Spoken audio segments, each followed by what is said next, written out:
Esta mañana estuvimos hablando sobre la oración, sobre el capítulo 11 y versículo 1 del Evangelio según San Lucas, donde los discípulos le dijeron al Señor que les enseñara a orar. Y desde luego enfatizábamos en el hecho de que el encabezamiento del bosquejo de la oración que nos fue dado comienza diciendo: cuando oréis, decid Padre nuestro. Es decir, la conciencia plena de que en Dios todos y cada uno de nosotros tiene un Padre. Pero en esta noche a mí me gustaría invitarlos a que vaya conmigo a Primera de Juan, capítulo 3 y versículo 1. Primera de Juan, capítulo 3 y versículo 1. Y vamos a ver, me parece que pudiéramos en alguna medida mantener el vínculo de lo que estábamos predicando en la mañana. Mire cómo nos dice la palabra del Señor. Fíjense qué gran amor nos ha dado el Padre, que se nos llame hijos de Dios. Y lo somos. El mundo no nos conoce precisamente porque no lo conoció a Él. Fíjense qué gran amor nos ha dado el Padre, que se nos llame hijos de Dios. Y lo somos. El Señor añada bendición a su santa y bendita palabra. Tal vez en la versión en la que usted está acostumbrado al texto, es esa versión que dice: mirad cuán amor nos ha dado el Padre, que seamos llamados hijos de Dios. Bueno, identidad es el concepto claro y nítido de uno mismo. Identidad es conocer quiénes somos, y una vez conocemos quiénes somos, actuar en función de lo que somos. Porque si yo sé quién soy, pero no actúo en función de lo que soy, entonces estoy entrando en un problema serio de mi conducta emocional. Lo que es importante es que no solamente sepamos quiénes somos, sino que a la misma vez que sabemos quiénes somos, nosotros podamos actuar, podamos vivir, podamos interactuar, podamos funcionar precisamente como resultado de nuestra realidad en términos de la identidad. Son muchos los que hoy alegan que el gran conflicto de la humanidad precisamente estriba en una serie de crisis muy profundas con respecto a la identidad. Cuando uno escucha el planteamiento de los sociólogos con respecto precisamente a las problemáticas sociales, una de las cosas que ellos mencionan es precisamente el gran conflicto que tienen los seres humanos con respecto a la crisis de identidad. Las crisis que nos regionalizan, las crisis que nos separan, las crisis que muchas veces nos condenan y que prejuiciadamente o nos elevan o nos rebajan a conductas y a estilos de vida que llana y sencillamente son desfavorables al propósito de Dios para nosotros los seres humanos. Desde luego, son muchas las preguntas que el ser humano puede hacerse con respecto a su identidad. Y en ocasiones, como no encuentra respuestas a las preguntas que tienen que ver con su identidad, en muchas ocasiones vive en grandes conflictos que obviamente algunos son conflictos micros, conflictos sencillos, pero en algunas personas esa crisis de identidad los lleva a tener conflictos macros, conflictos grandes, porque precisamente no encuentran respuestas a sus conductas. Sin embargo, esto desde el punto de vista sociológico es muy entendible, porque como alguien dijo en una ocasión, el hombre es él y sus circunstancias. Y Juan nos plantea precisamente que una cosa es la forma y manera como debe pensar el hombre y la mujer que sirve a Dios, y otra cosa es la forma y manera como el mundo piensa sobre sí y piensa sobre lo que está en su entorno. Así es que la crisis de identidad en la vida de los seres humanos es algo que muy bien puede esperarse. Pero lo que es preocupante muchas veces no es la crisis de identidad que tienen los seres humanos, sino más bien lo que nos preocupa es que haya cristianos que no han entendido la visión de identidad que se adquiere como resultado de la gracia salvadora que ha advenido a nosotros. Una de las cosas que a mí me llama mucho la atención con respecto a una parábola, la parábola del sembrador, yo estoy seguro que usted la ha escuchado, y es que dice que el sembrador salió a sembrar y dice que alguna parte de su semilla cayó en tierra, otra cayó en piedras, otra cayó en el camino, y desde luego cada una, dependiendo de dónde cayó la semilla, cada una sufrió una experiencia distinta que afectaba, que laceraba el esfuerzo del sembrador.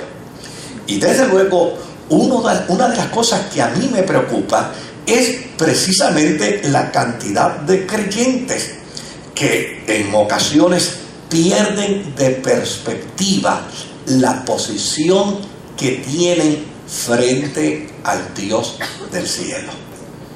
Nosotros no somos hijos de las circunstancias. Nosotros no somos hijos del dolor. Nosotros no somos hijos del sufrimiento. De hecho, cuando el apóstol San Pablo habla del estado pasado en el que vivió el cristiano, dice, eso erais vosotros ¿en qué? En otro tiempo. En otro tiempo pudimos haber vivido experiencias dolorosas. En otro tiempo pudimos haber sido marcados por situaciones agónicas. En otro tiempo muy bien pudieron haber lacerado nuestros sueños. Pudieron muy bien haber lacerado nuestras aspiraciones. En otro tiempo muy bien pudieron haber interrumpido nuestro curso de vida como consecuencia de daños, de afecciones, de lastimaduras que produjeron en nuestro corazón. Pero cuando venimos a la experiencia de la fe, cuando venimos a la experiencia de la vida cristiana, todo hombre y toda mujer que sirve al Señor necesita desarrollar una concienciación de quién es en Jesucristo.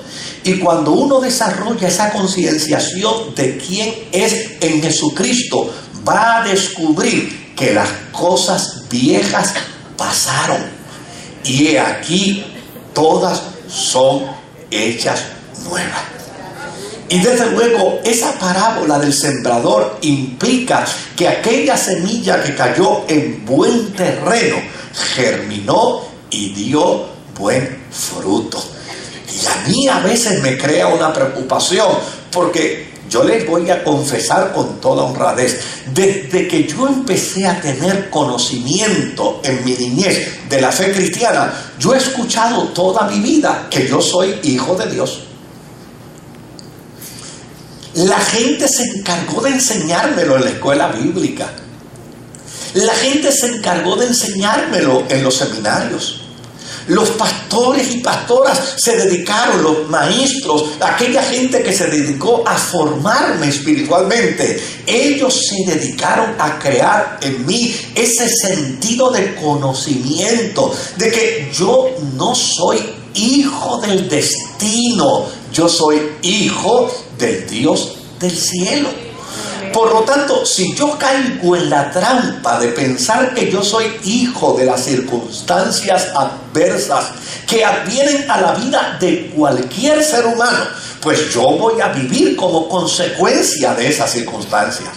Pero si yo empiezo a afirmar, si yo empiezo a declarar, me encanta lo que dice la Escritura, porque con la boca se confiesa ¿para qué? Se confiesa para justicia, pero con el corazón se cree para salvación. Si yo empiezo a racionalizar en mi vida que las cosas del pasado fueron accidentes que no tienen absolutamente nada que ver con mi estado presente, entonces yo puedo afirmar que yo soy hijo de Dios.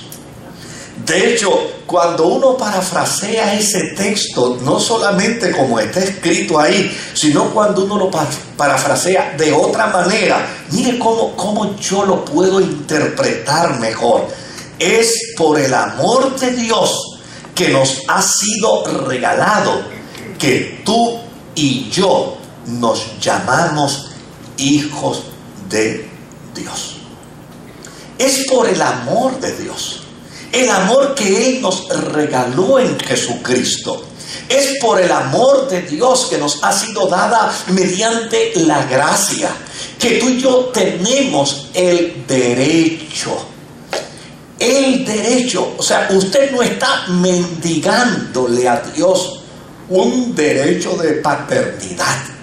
Usted ha sido declarado por el Eterno como hijo e hija de Él. Usted no ha venido a ser un abortivo en la experiencia. Usted ni siquiera es un hijastro de Dios. Usted es hijo e hija del Dios Altísimo. Ahora, fíjese cómo lo plantea la experiencia de nuestra fe. Dios determinó por la inmensa fuerza de su amor. Dios determinó por la fuerza inmensa de su amor declararnos sus hijos. Y cuando Dios habla, Él habla en el sentido perfecto de su eternidad. Yo soy hijo de Dios hoy y seré hijo de Dios mañana.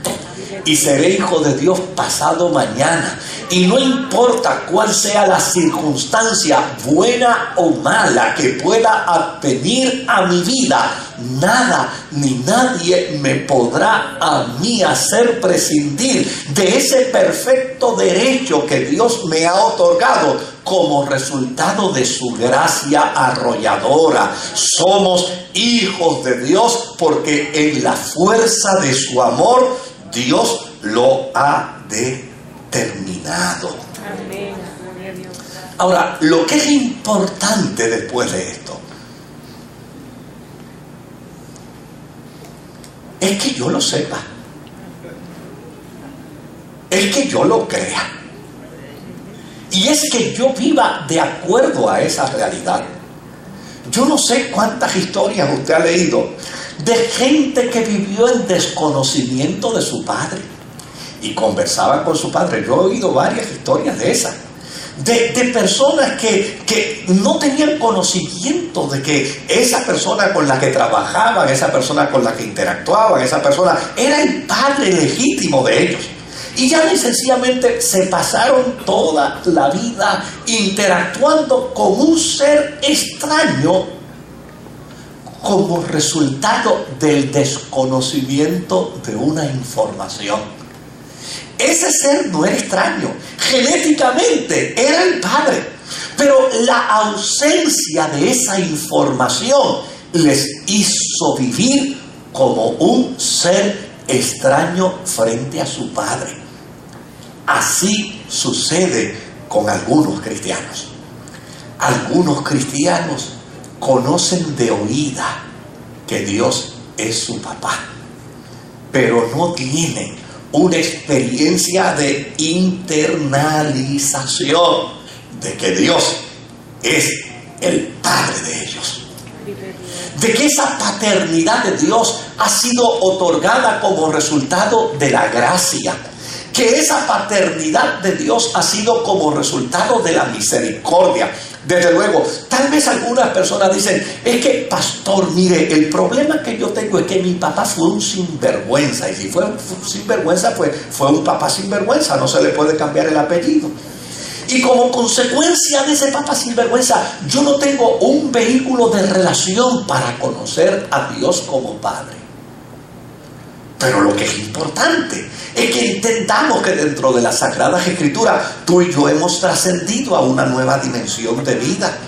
Y si hemos trascendido a una nueva dimensión de vida y mi papá no fue mi mejor papá para mí, óyeme, en mi naturaleza siempre quedó el deseo de tener un buen papá. Y si en mi naturaleza quedó el deseo de tener un buen papá, pues Dios, por la fuerza de su amor, me dice, yo ahora soy tu papá. Por lo tanto, yo puedo interactuar con Dios como el Padre que soñé. Puedo interactuar con Dios como el Padre que yo siempre quise tener. Y puedo entender que la posición de hijo y de hija que Dios nos ha dado es una posición auténtica. Pero de nada serviría que la Biblia diga que tú y yo somos hijos de Dios si tú no eres el que lo afirmas. Si tú no lo afirmas, si tú no lo declaras, si tú no actúas dentro de esa fuerza de gracia y de misericordia, llana y sencillamente no se hará en tu vida una realidad. La Escritura dice, creí, por lo tanto, hablé. Si la Biblia dice que Dios es mi Padre, y si la Biblia dice que Él me ha colocado en función de hijo, entonces lo que yo tengo que hacer es comenzar a desarrollar esa relación paterno-filial con el Eterno. Mire, yo quisiera invitarlo para que vea conmigo brevemente Lucas capítulo 3, verso 21 y verso 22. Mira cómo dice la Escritura. Lucas capítulo 3, verso 21 y verso 22. Y veamos lo que dice la Escritura. Un día en que todos acudían a Juan para que los bautizara, Jesús fue bautizado. Y mientras oraba, se abrió el cielo y el Espíritu Santo bajó sobre de él en forma de paloma. Entonces se oyó una voz del cielo que decía, tú eres mi Hijo amado, estoy muy complacido contigo. Observe bien, el mismo término que se usa aquí de hijo es el mismo término que se usa en la Escritura para decir, mirad cuán amor nos ha dado el Padre, que seamos llamados hijos de Dios. Es decir, lo que para Dios significa en términos de Jesús, tú eres mi hijo, es lo mismo que significa para Dios en términos tuyos. Cuando Dios dice que tú eres su hijo, cuando Dios dice que tú eres su hija, Él está diciendo lo mismo que le dijo que le dijo a Jesús. Si a ti te emociona leer en la Escritura que hubo un día cuando a Jesús el Dios del cielo le llamó hijo, así mismo debe llenar de satisfacción tu vida el saber que no solamente a Jesús Dios le llamó hijo, a ti y a mí también nos ha llamado de la misma manera. Ahora, una de las cosas que vamos a encontrar en las Sagradas Escrituras es precisamente esa, que Jesús tuvo convicción, tuvo certeza en su corazón de que Él era el Hijo de Dios. La historia bíblica nos dice que en una ocasión Jesús a los 12 años se perdió. Y su padre y su madre, que ya iban camino a Nazaret, se dieron cuenta que se había quedado en Jerusalén y regresaron de nuevo a buscarlo. Algunos de los biblistas dicen que ya Jesús había caminado más de 12 horas a pie y ahora tenía que regresar de nuevo para entonces emprender la carrera de encontrarlo. Y cuando lo encontraron, Jesús estaba en el templo y se llevó el regaño que se lleva cualquier hijo de un padre y de una madre, que a pesar de tener frustración por el error cometido, tiene la alegría y la satisfacción de verlo vivo y de haberlo encontrado vivo. Y de inmediato María y José le recriminaron el que se hubiera perdido. Y la respuesta de Jesús a María y a José es la siguiente: en los negocios de mi Padre me conviene estar.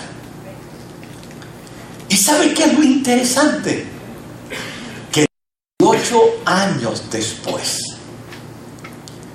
18 años después, el Dios del cielo le dice: Jesús, en efecto, tú eres mi Hijo amado, en quien yo tengo contentamiento. Ahora, ¿qué fue la fuerza motora que llevó a Jesús a desarrollar un ministerio? ¿Cuál fue el impulso que lo llevó a Él precisamente a entender que había llegado la hora y el momento para presentarse vicariamente ante el mundo? ¿Sabe cuál fue? El conocer que era Hijo de Dios. Nosotros tomamos las cosas muy livianas. Nosotros tomamos las experiencias espirituales muy superficiales. Nosotros muchas veces vivimos dentro de una dimensión cristiana muy estereotipada y no nos percatamos siquiera del contenido que tiene la palabra de Dios para nuestra vida. Claro, yo no le voy a pedir a nadie que ahora salga de aquí, óigame, con tanto orgullo y con tanta satisfacción, que entonces pierda el juicio, pero sí le puedo asegurar que usted debe salir en esta noche de la casa del Señor con la certeza y con la seguridad que usted no es cualquier cosa. Usted es hijo y es hija del Dios Todopoderoso. Que de la misma manera que Dios le manifiesta a Jesucristo: tengo complacencia contigo, tengo alegría contigo, de la misma manera que que el Padre le dijo a Jesús: tengo complacencia contigo porque eres mi hijo, también de la misma manera el cielo te dice a ti en esta noche: yo tengo complacencia contigo porque tú eres mi hijo, porque tú eres mi hija. Fue como resultado de saber que era el Hijo de Dios. fue como resultado de tener perfecta claridad sobre su identidad que Jesús emprendió la marcha de su ministerio. Identidad es el concepto claro y nítido que uno puede tener ¿de quién? De uno mismo. Si yo estoy claro quién soy,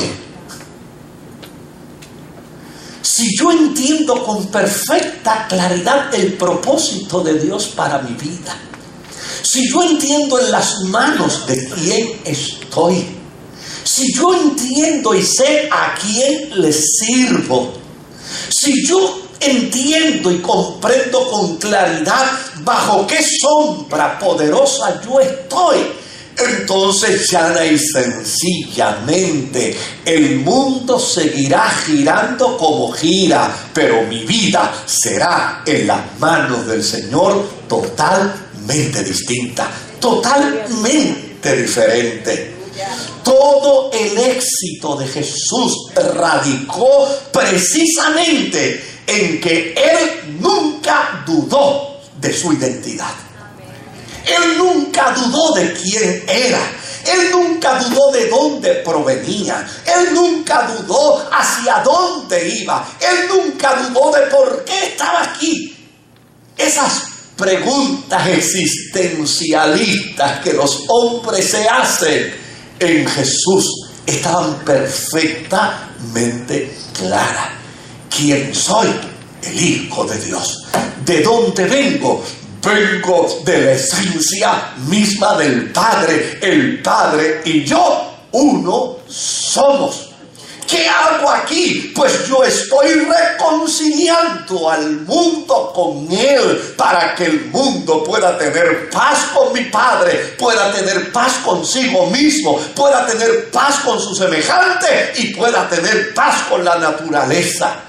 ¿Hacia dónde voy? A la casa de mi Padre voy nuevamente. Pero no solamente iré yo, prepararé lugar para vosotros. Y cuando se prepare el lugar, yo vendré y os tomaré a mí mismo. Porque de la misma manera que yo soy hijo de mi Padre, ustedes también lo son. Porque yo estoy en ustedes y ustedes están ¿dónde? Ustedes están en mí.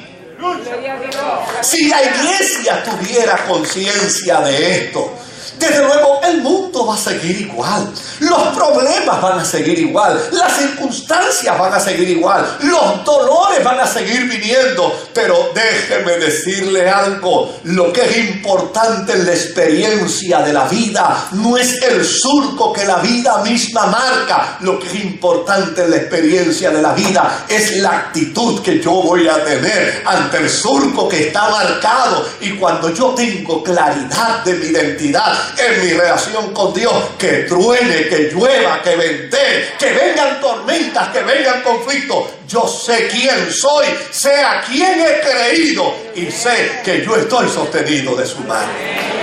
Esa es la experiencia que todo hombre y que toda mujer en la vida cristiana debe tener. Jesús sabía quién era. Su éxito radicó en que nunca dudó de su identidad. Y déjeme decirle algo con perfecta claridad. Estaba tan claro quién era que no tuvo que probarle a nadie quién era él. Porque cuando uno está claro quién es, uno no tiene que probárselo a nadie. A nadie. Absolutamente a nadie. Jesús estaba tan claro quién era que cuando Satanás lo tentó, no le tuvo que probar a Satanás quién era. Si Jesús hubiera invertido tiempo probándole a Satanás quién era, hubiera dejado de ser quien era. Porque cuando Satanás le dice, si tú eres el hijo de quién, si tú eres el hijo de tu papá, entonces haz que estas piedras se conviertan ¿en qué? En pan. Si Jesús hubiera tomado tiempo para convertir piedras en pan, criollo o regular o integral, no importa. Si Jesús hubiera tomado tiempo para convertir piedra en pan y le hubiera dicho a Satanás, aquí tienes para probarte que yo soy el Hijo de Dios, ¿sabe lo que Satanás le hubiera dicho? Me obedeciste, estrellaste el plan de Dios. Hiciste lo mismo que hizo Adán, hiciste lo mismo que hizo Eva. Por lo tanto, Jesús sabía quién era Él. Porque a fin de cuentas, quien tiene que saber que eres hijo de Dios, eres tú. Nadie tiene que venírtelo a decir. Mirad cuán amor nos ha dado el Padre, que seamos llamados hijos de Dios. Jesús sabía quién era Él en las 3 tentaciones que Satanás le hizo. Y déjeme decirle algo, querido. Yo hoy no voy a hablar de ello, pero las 3 tentaciones de Jesús eran 3 tentaciones. Porque los seres humanos tenemos tentaciones de acuerdo a nuestras debilidades, porque lo que a mí no me es debilidad, no me tienta. Téngalo claro, ¿verdad? Para que algo a mí me tiente, tiene que gustar. Si no me lo cree a mí, pregúntele a un diabético. No puedo comer bizcocho, pero déjamelo ahí que ya mismo yo lo atiendo.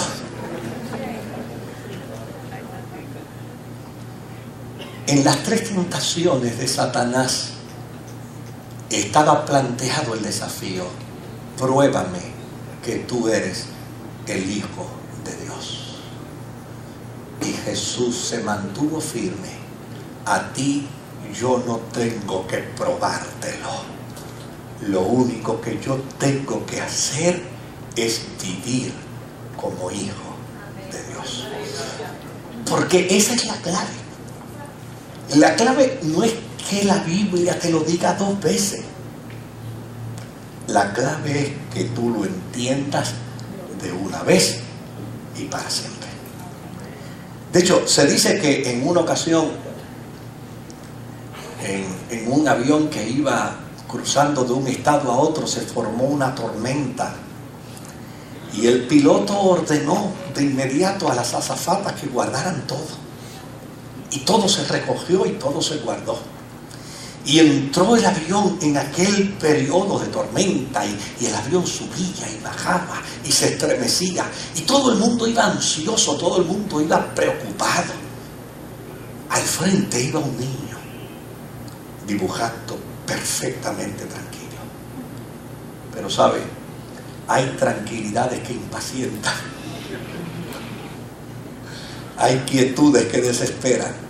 Y al lado de aquel niño iba una señora que estaba muerta del miedo, y viendo a aquel niño que estaba tan feliz dibujando y haciendo jueguitos con papeles, aquella señora no aguantó más y le dice: mira, nene, tú tan tranquilo y nosotros aquí nos estamos muriendo de miedo. Tú no te das cuenta que este avión está en un peligro de tempestad. Y el nene dice: yo no le tengo ningún miedo a la tempestad. ¿Y por qué tú no le tienes miedo a la tempestad? Dice: porque mi papá es el piloto del avión.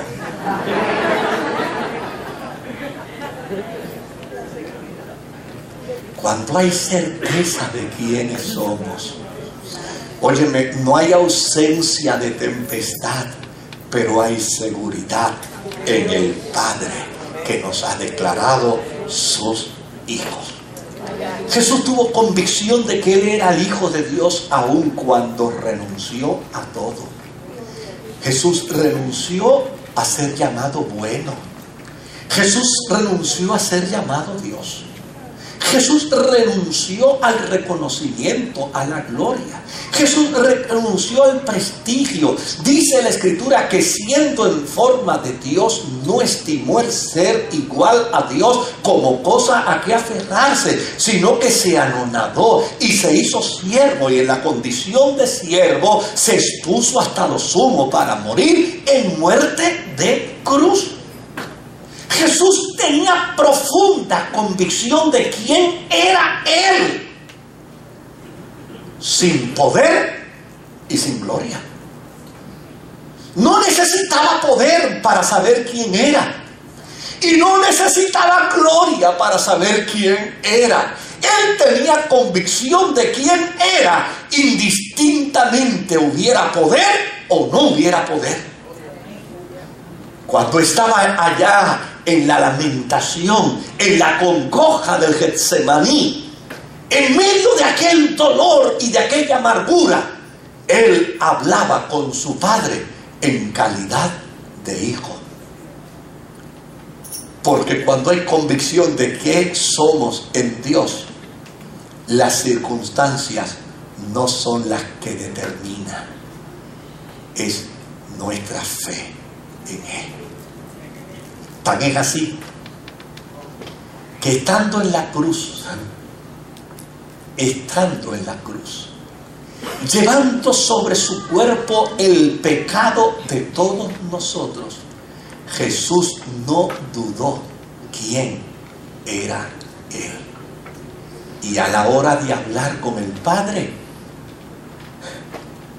le llamó Padre. A la hora de entregarse, lo llamó Padre. Porque lo que es importante, querido, es que tengamos conciencia de quiénes somos ante la presencia del Señor.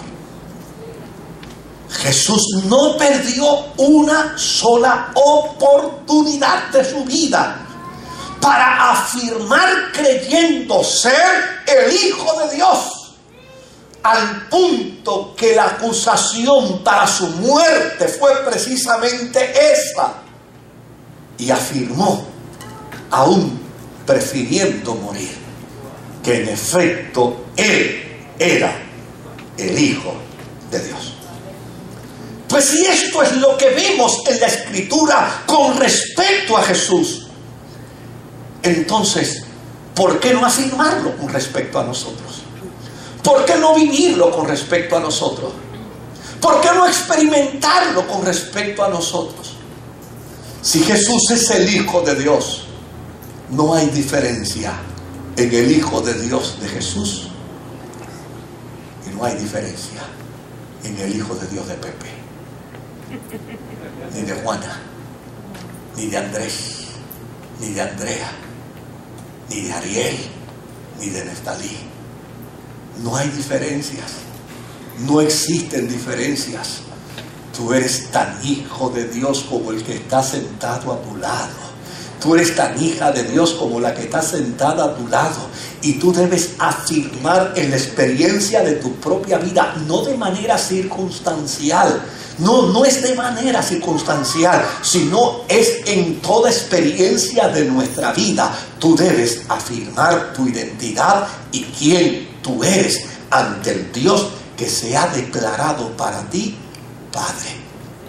Y si Él se declaró Padre para ti, no dudes en tú declararte frente a Él como hijo. Claro, como dije al principio,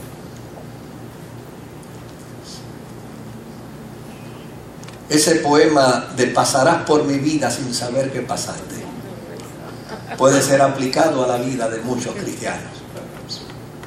Lamentablemente es así. La experiencia de la fe requiere creer. Y la experiencia de la fe exige vivir conforme a lo que se ha creído.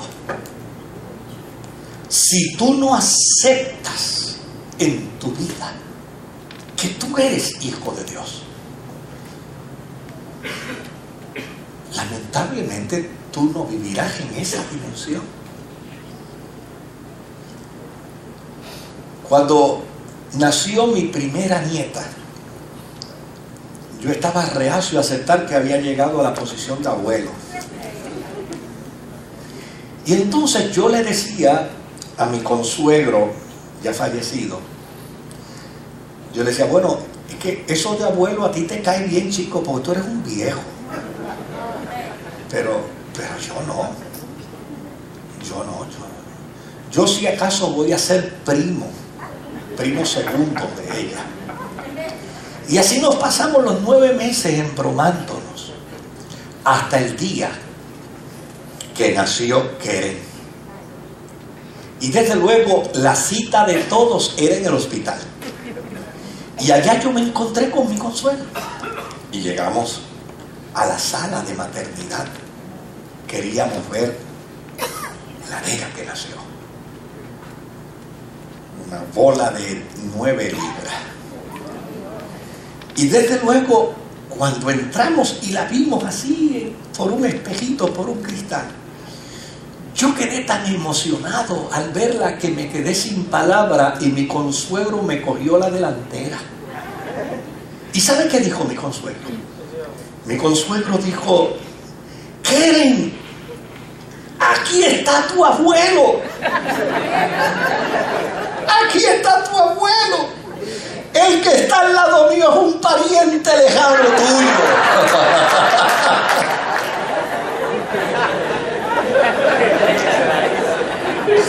Vine a verte con un pariente lejano. Y obviamente yo lo mandé a bañar. Literalmente, te vas a bañar. Ella es tan nieta mía como tuya. ¿Cuál es tú con ese cuento ahora? Bueno, hasta ahora tú estuviste diciendo que tú eras primo segundo. Pues agárrate. Esa es una pariente lejana tuya, pero es mi nieta. Y le dije: no, es mi nieta también. Hasta que tú no empiezas a creerlo. No importa cuál sea la circunstancia de tu vida, no importa cuál sea el problema por el que estás atravesando, no importa cuán cercano o cuán distante. A mí me encanta la parábola del padre amante. Fíjese que en la parábola del padre amante, el hijo pródigo nunca pierde el derecho de ser ¿qué? Hijo. Nunca lo pierde. Porque es en el mundo de la religiosidad esta exagerada que la gente le da y le quita derecho a los demás. Pero en la dimensión de la gracia, en la parábola del padre amante, el hijo pródigo era hijo cuando vivía en la casa y seguía siendo hijo cuando se fue, y era hijo cuando estaba comiendo algarrobas de cerdo, y era hijo cuando recuperó la conciencia. Y lo que es interesante es que en el momento en que recuperó su conciencia, lo primero que dijo es: ¿cuántos jornaleros hay en la casa de mi padre? Y yo, su hijo, estoy aquí comiendo algarroba. Me levantaré e iré a la casa de ¿quién? A la casa de mi padre. Porque el derecho de paternidad en Dios no ha nacido diablo ni demonio que no lo pueda quitar. Tú eres hijo de Dios, no importa cuáles sean tus circunstancias. Tú eres hija de Dios, no importa cuán cerca o cuán distante puedas estar.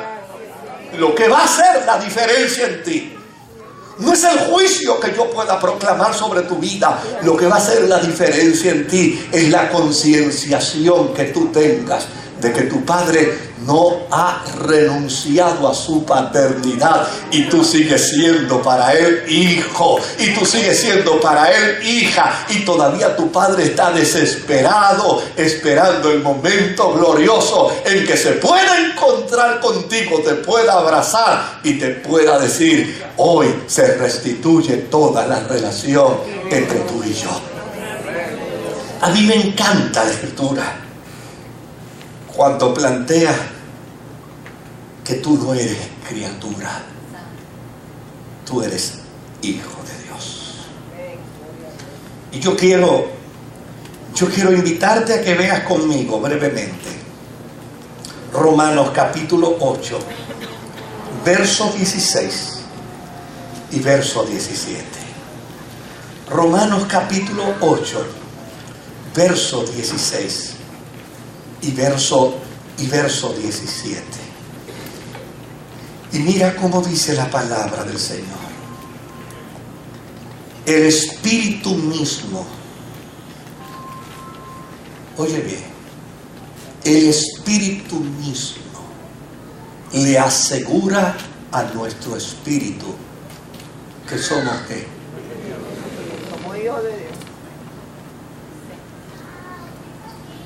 Si alguna tarea el Espíritu Santo puede estar haciendo hoy, aquí y por internet, a cualquiera que nos esté viendo, hay 76 personas que nos están viendo por internet ahora mismo. Si alguna tarea puede estar haciendo el Espíritu Santo en este momento con alguien que está en duda, es que el Espíritu mismo le está hablando al Espíritu de quien nos está escuchando para decirle: chico, tú eres hijo de Dios.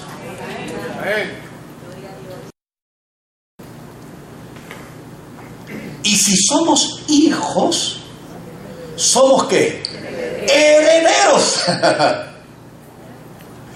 Porque eso no es así como algunos humanos que dicen: te quiero como un hijo hasta que tú hagas lo que ellos te piden. Después no saben ni cómo te quieren. Pero aquí es: si eres hijo de Dios, eres heredero de Dios y coheredero con Cristo. ¿Sabe lo que demarca eso, verdad? Que la misma herencia que tiene Cristo es la misma herencia que tú tienes.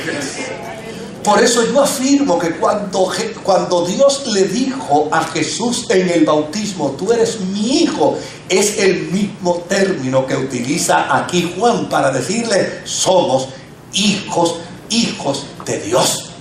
Somos coherederos con Cristo, pues si ahora sufrimos con Él, también tendremos parte con Él en su gloria. Y yo quiero que deje un saltito ahora el verso 28. Y del verso 28 en adelante, mira cómo nos dice la palabra del Señor. Y ahora sí que termino. Ahora bien, sabemos que Dios dispone todas las cosas para el bien de quienes los aman. Los que han sido llamados de acuerdo con su propósito. ¿Llamados a qué? Llamados a ser sus hijos. Porque a los que Dios conoció de antemano, también los predestinó a ser transformados según la imagen de su Hijo, para que Él sea el primogénito entre muchos, ¿qué? Entre muchos hermanos. Por lo tanto, Él es mi hermano mayor y yo soy coheredero juntamente con Él. A los que predestinó, también los llamó. A los que llamó, también los justificó. Y a los que justificó, también los glorificó. Es decir, yo no soy cualquier hijo. Yo soy hijo del Dios Todopoderoso en el plan sempiterno que tuvo al enviar a Jesús a la tierra. Él lo envió como hijo para hacerte a ti y a mí hijo de Él. Ahora, mira cómo dice el verso 31. Dice ahora la palabra de Dios. Dice: ¿qué pues diremos frente a esto?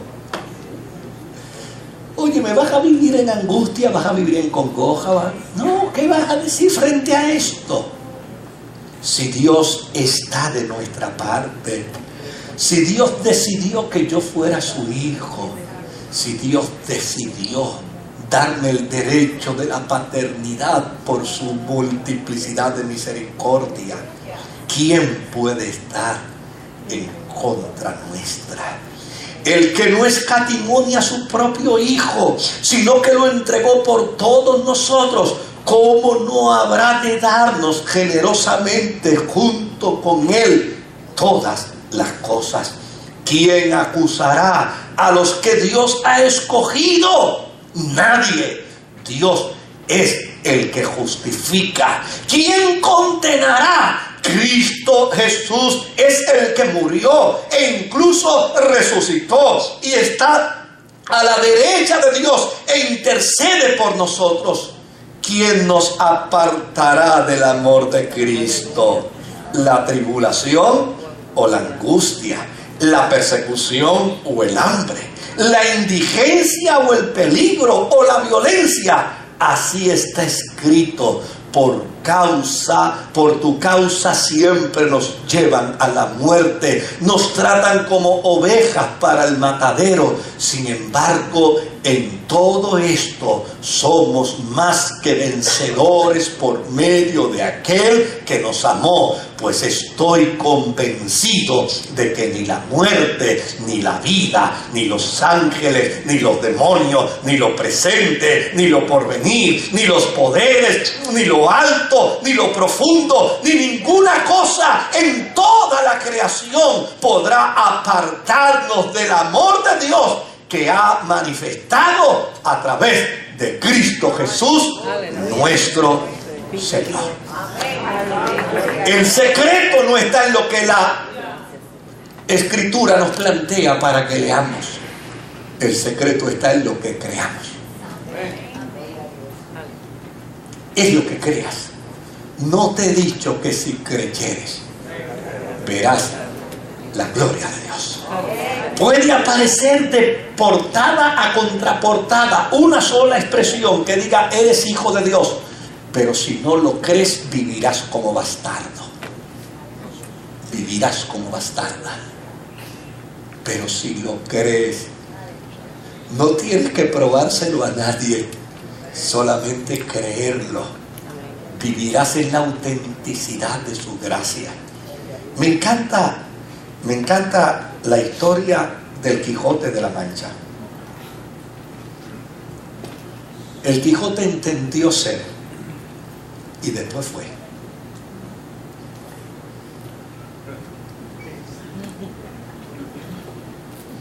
Primero entendió ser. Entendió ser como resultado de lo que leía. Entendió ser como resultado de lo que escuchaba.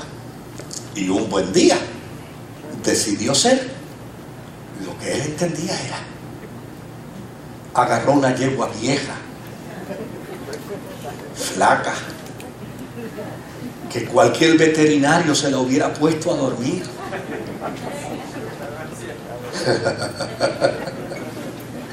Y se la declaró, óigame, el corcel por excelencia para un caballero. Agarró a un amigo que se debatía entre tonto y listo y lo declaró su paje de armas. Y decidió declarar a la que él visualizaba como la princesa más linda del continente, Dulcinea del Toboso, y decidió convertirla en la mujer de honor por la cual él emprendería toda batalla. Y decidió convertirse en el caballero Don Quijote de la Mancha.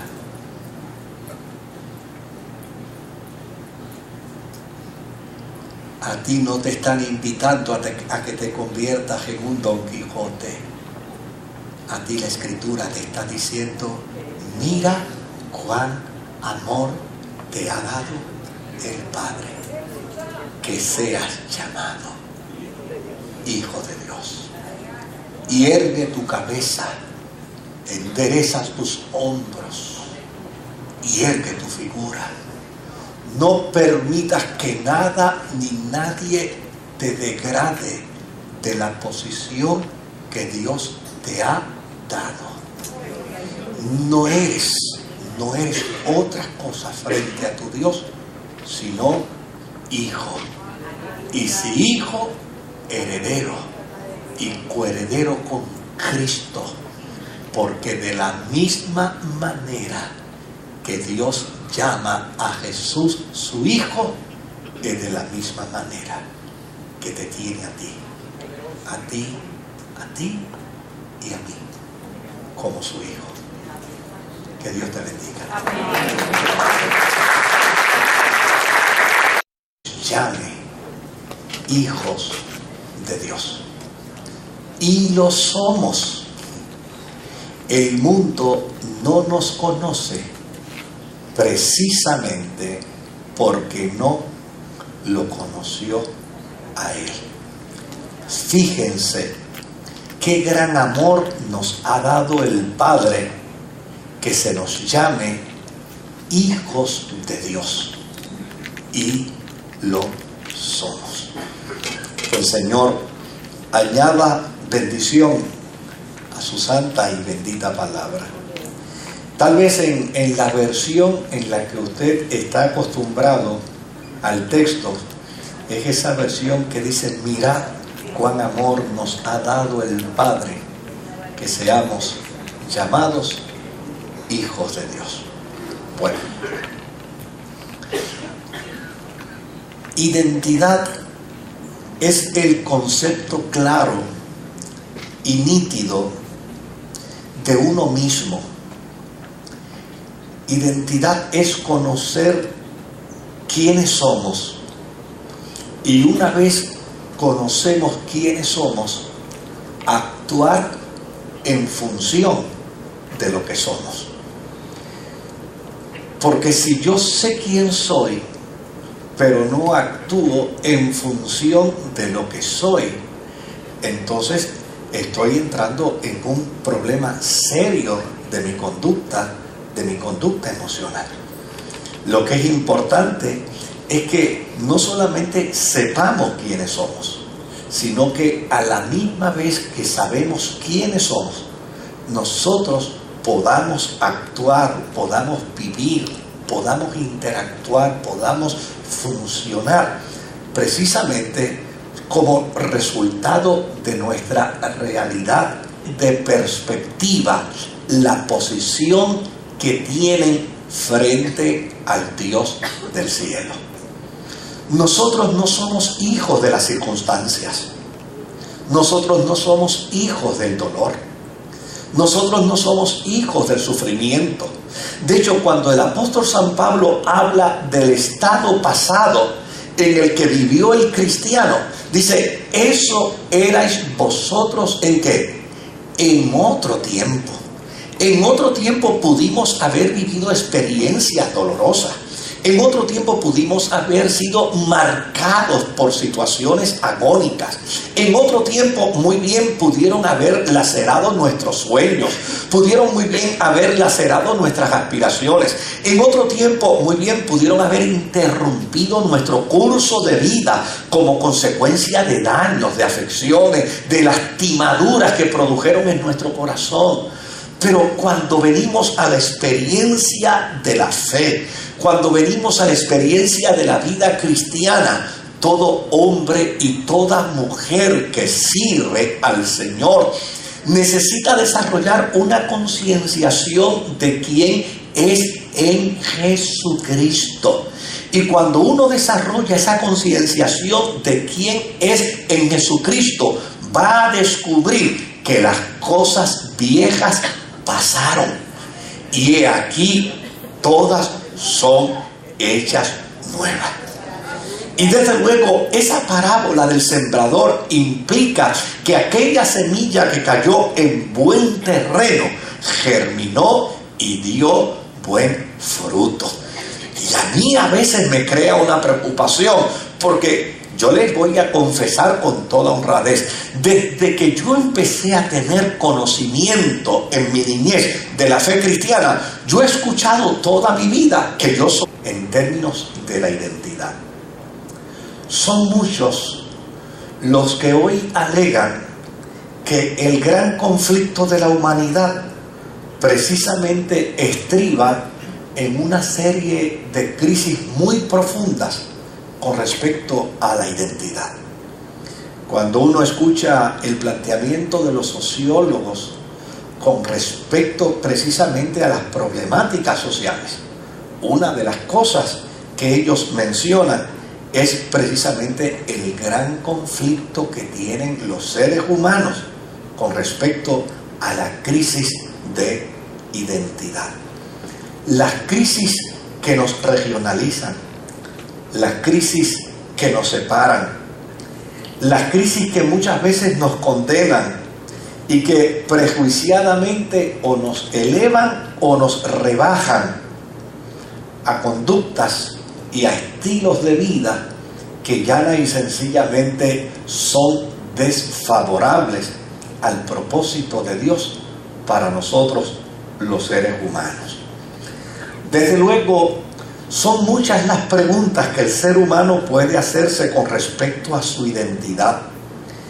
Y en ocasiones, como no encuentra respuestas a las preguntas que tienen que ver con su identidad, en muchas ocasiones vive en grandes conflictos que obviamente algunos son conflictos micros, conflictos sencillos, pero en algunas personas esa crisis de identidad los lleva a tener conflictos macros, conflictos grandes, porque precisamente no encuentran respuestas a sus conductas.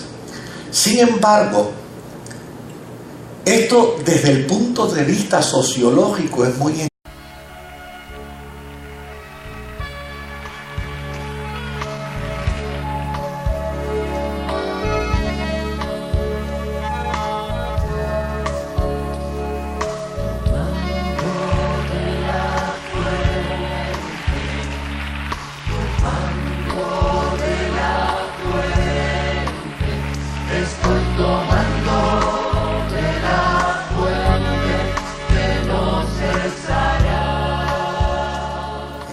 Esta mañana estuvimos hablando sobre la oración, sobre el capítulo 11 y versículo 1 del Evangelio según San Lucas, donde los discípulos le dijeron al Señor que les enseñara a orar. Y desde luego enfatizábamos en el hecho de que el encabezamiento del bosquejo de la oración que nos fue dado comienza diciendo: cuando oréis, decid Padre nuestro. Es decir, la conciencia plena de que en Dios todos y cada uno de nosotros tiene un Padre. Pero en esta noche a mí me gustaría invitarlos a que vaya conmigo a Primera de Juan, capítulo 3 y versículo 1. Primera de Juan, capítulo 3 y versículo 1. Y vamos a ver, me parece que pudiéramos en alguna medida mantener el vínculo de lo que estábamos predicando en la mañana. Mire cómo nos dice la palabra del Señor.